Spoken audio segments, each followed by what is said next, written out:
Just like the father and the director of this organization has told us, that my assignment is a report card I've come to present. If you take a look at the slide here, it's so stated. It's a validation of report on the situational analysis for the codification of Esan customary laws and practices in 10 communities of 5 local government areas in Edo Central Senatorial District on this day, 13th of March, 2025, in this hall. This hall is called Catholic Chancery Hall, Egbele Uromi. It's to be done by yours sincerely, Professor Matthew Izibili. I'm the Chief Responsibility Officer of Esan Development Foundation, a center for documentation, research of Esan cultural heritage, and it's located in Ekboma. If you are clapping for me, clap well. Omerio. Okay, Abubu Edo ide. I Kiregwe Esaimu. Or I work you. So now, prefatory note. I wish to begin this report on a gratuitous note, especially to the Executive Director of Uromi Justice Development Peace and Caritas Initiative, Uromi JDPCI, and his very committed team for the opportunity he granted our foundation to render consultancy services on a project of this magnitude and importance in Esan at a time like this. The cordial, harmonious relationship exhibited as the project lasts is positively impactful. Sincerely, we are grateful. Father, again I say we are grateful. The intervention is a purposive one with the trust of advocating for the codification of some common laws. I underline that some, not all, some common laws, and develop a code of Esan common laws and practices. This is with a view to ascertaining their effects on human rights adherence amongst the people.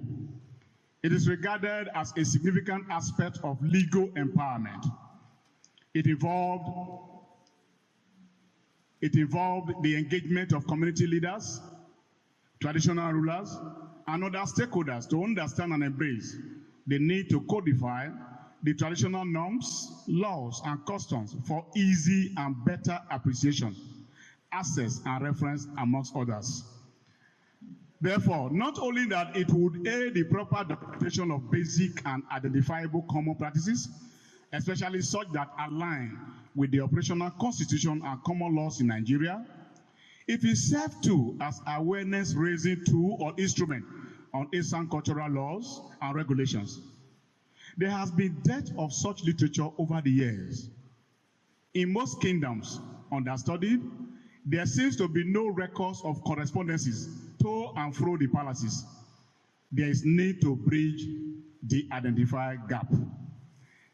What I'm saying here in effect is in tandem with what Father has explained to us at the beginning of his prefatory note, or what you call keynote address.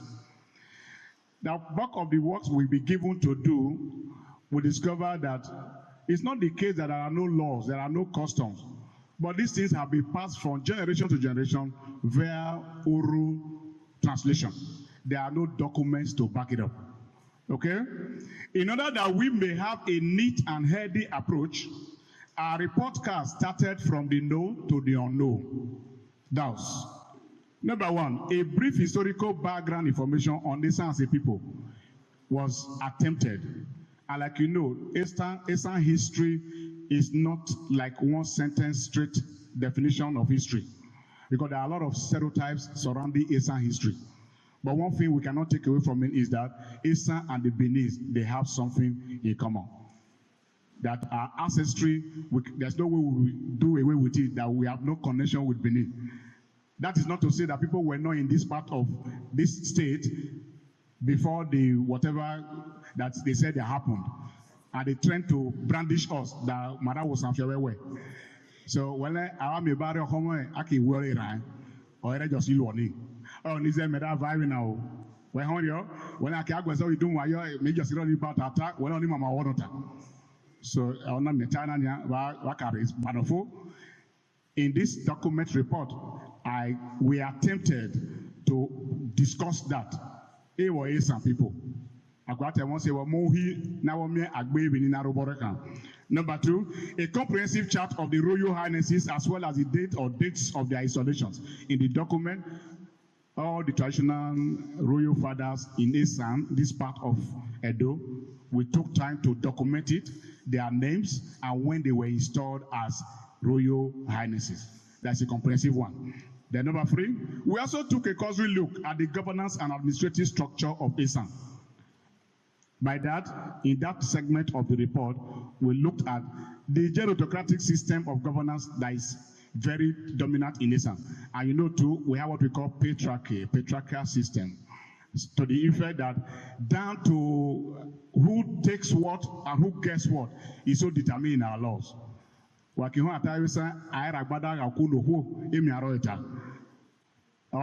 the neck where Iona Sikoko.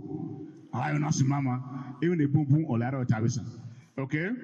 Besides, we gave a contextual definition of customary laws herein for a better accommodation of the selected ones for eventual codification. When we say customary laws, it is contextually defined.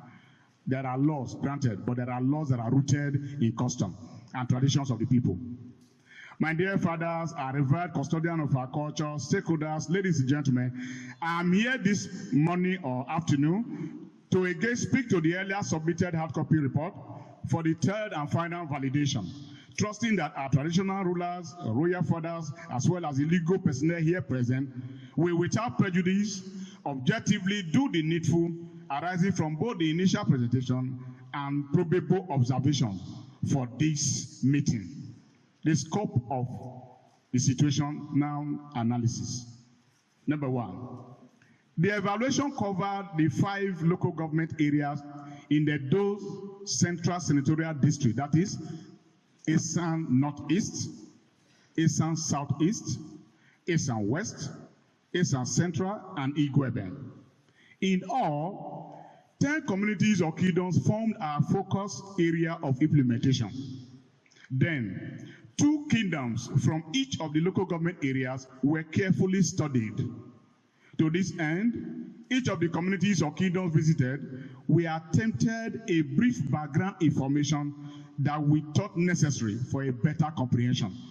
What I mean by that, for example, we got to Uromi, we have to do a historical background of Uromi people before we delve into understanding which traditions are dominant here. What customs do they hold so close to their hearts? That's exactly what we did for all the communities we visited. In compliance with the spelled out obligation as the consultant, we conducted the research with utmost professionalism to the best of our knowledge.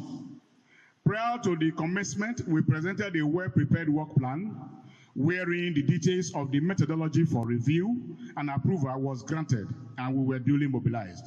If you take a look at that list, there's a map showing the area of study. The 5 local government areas that make up this senatorial district is where you see color there. There you have East and Northeast, Southeast, West, Central, and Igwebe. That map is placed there for a purpose so that we know exactly where is our area of study. Expected outcome from our study. The basic cultural practices around the underlisted areas, as shown in the map, formed our needed thematic focus, as spelled out in the terms of reference at inception. Number 1 among them is traditional marriage. Number 2, burial ceremonies and rites. 3, rights of inheritance. Next, widow inheritance. Child rights and the place of the girl child.